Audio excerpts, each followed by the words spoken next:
The Ohio State Buckeyes won the national title on Monday night over Notre Dame. And I don't know if you noticed this, but the last 2 years in the college football playoff, there has not been an SEC team even in the championship game. That's a shame.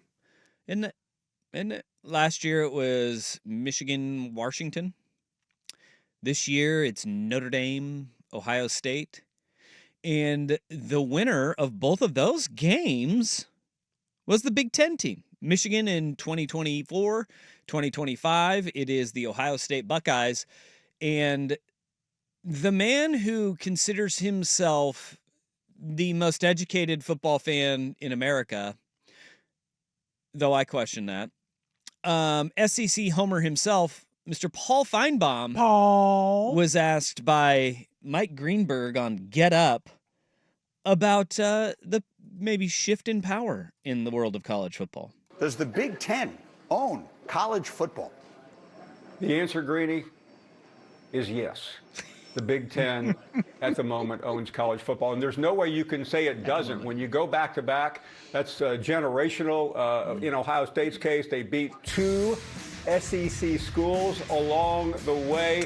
And there's an old saying that was emanated in 1828 when Andrew Jackson was elected president. Senator from New York said, "To the victor belongs the spoils." And that's exactly where the Big Ten is this morning. It's an uncomfortable feeling for the SEC, which has owned the sport, but it's a reality this morning. When Andrew Jackson was elected president, not a great president that Andrew Jackson was. But that's a good thing. That's the one my family's related to. That's tough. That is something that you could hear the pain in Paul Feinbaum's voice when he had to admit the fact the SEC does not hold the power in college football anymore. I mean, we talked about the democratization, as it were, of college football. We've talked about this for the last couple of years. That's what's happened. Is there's the SEC is no longer capable or able to hoard talent on a level heretofore unseen. Mm-hmm. Like the one to go back to is Georgia, when they were 3 deep everywhere. Well, that's why it's so widely mocked when Nick Saban went on Monday and criticized NIL and said the people out there need to know this model's unsustainable. Which he's right. It's not a sustainable model. But he said it's not good for players. Yes, it is. Yes, it is. It absolutely is good for players. Because they're getting a lot more, because we all know you were paying them a lot less. He said it has to be done in a way where there's some kind of competitive balance. Every school must have the same thing. One school can't spend $30 million for players while another school is spending $3 million. Yeah, because you're broke boys. That's the thing. It's like, as much as the SEC, it just means more down here. When they were giving out bags that were more, it was 200,000 versus 300,000, not 2 million versus 3 million. And you were in those Big Ten schools, they got a lot more. Michigan and Ohio State have more alumni than anyone else. Well, here is where nobody in the SEC wants to admit this part too.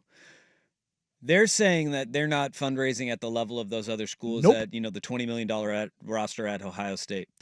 Well, that's because the money that was going to players, it was like about $3 million, right? Mm-hmm. Tax-free under the table. Mm-hmm. That money was still going to players. Yeah.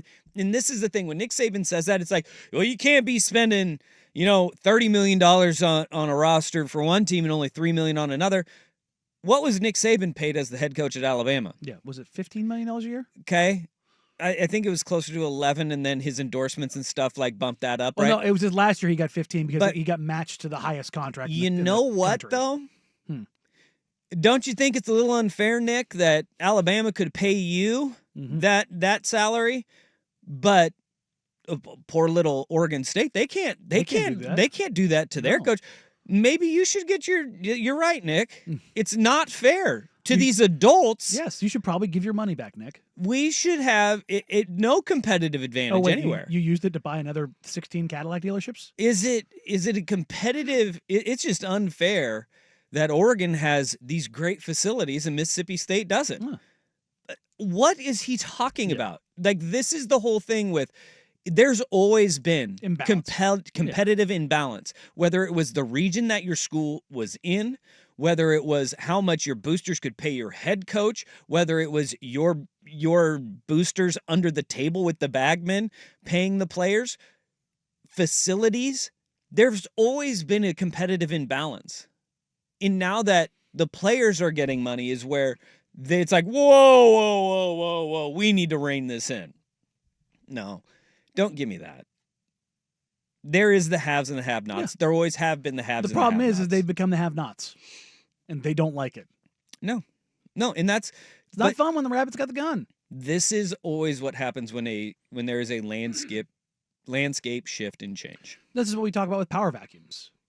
When the SEC had all the power, it was everything was fine. Status quo was fine. We don't need to make any changes. But now all of a sudden because here's the deal, like when these TV deals fall off and we move to the super conferences, there's going to be an even further leveling out. Because if you think that the Big Ten is going to make less than the SEC, you're out of your bleeping mind. You're out of your mind. It's not going to happen. They're going to be on the same level footing. And that extra SEC money that they've been getting for the years, that's going away.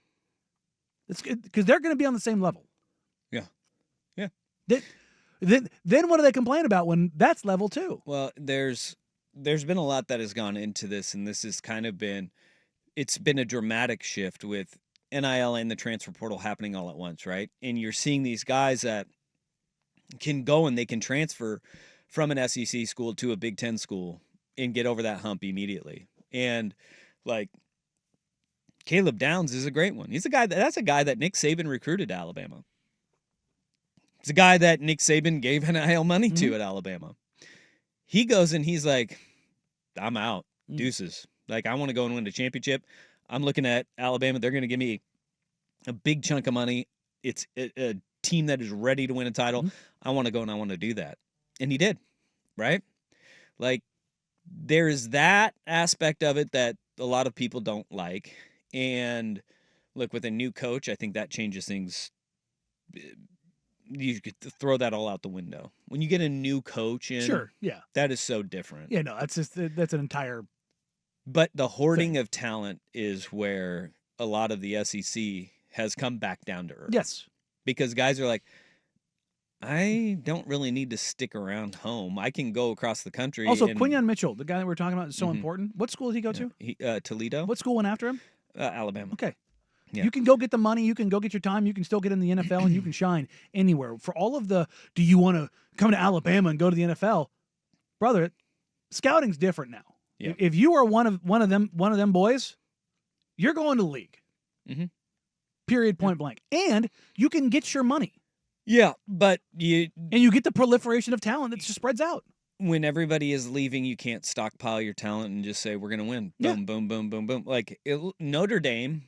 This year, one of the incredible things about their run was how banged up they really were on the offensive line, and their defense was they had injuries across the board. But when you don't have teams that are 3 deep, just waiting with dude after dude after dude, NFL dude like that, it changes. I think it's good for college football, and we're seeing. Now, granted, Michigan and Ohio State have won the national titles. Let's not act like we got new blood winning titles again. No, you have the oldest of blue bloods in the country. But you're allowing the opportunity for other schools to rise up and to take a little bit of that power away. And it's going to be a tough pill to swallow for the SEC. You could hear it, especially with Paul Feinbaum having to admit the Big Ten has passed the for SEC. now.